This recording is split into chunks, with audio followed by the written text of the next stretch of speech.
வேரியண்ட்டில் Honda deo வந்து introduce பண்ணியிருக்காங்க. இது வந்து 110cc.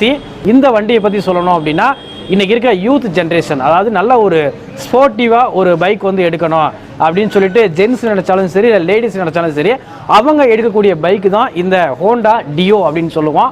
ஸோ இதோட ப்ரைஸஸ் வந்து பார்த்தோம் அப்படின்னா 86லேருந்து ஸ்டார்ட் ஆகுது. இதில் வந்து ஸ்டாண்டர்ட், டீலக்ஸ் அப்படின்னு சொல்லிட்டு ஒரு 2 வேரியண்ட்டில் இருக்குது. ஸோ மைலேஜும் பார்த்தோம் அப்படின்னா கிட்டத்தட்ட ஒரு 50-55 ஆவரேஜ் தான் கிடைக்கும். இன்ஸ்ட்ருமெண்ட் கிளஸ்டரில் வந்து பார்த்தோம் அப்படின்னா எல்லாமே டிஜிட்டலாக பண்ணியிருக்காங்க.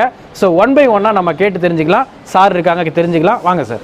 இந்த மாடல் பார்த்தீங்க அப்படின்னா 110cc ஃபைபரில் வரும். உங்களுக்கு வெயிட்லெஸ், உங்களுக்கு ஃபைபருங்கிறது உங்களுக்கு வெயிட்லெஸ் மாடல். உங்களுக்கு ஆக்டிவா 125 விட இது வெயிட்லெஸ் மாடல். உங்களுக்கு லேடிஸும் சரி, ஜென்ஸும் சரி, வெயிட் உங்களுக்கு ஒரு மேனேஜ் பண்ண முடியாதவங்க அப்படின்னா டியோ கண்டிப்பாக எடுக்கலாம். உங்களுக்கு வெயிட் வைஸ் அவங்க அதை ப்ராப்ளமாக நினைக்கணுங்கிற அவசியமே இல்லை. பிக்கப்பும் உங்களுக்கு நல்லாயிருக்கும். 110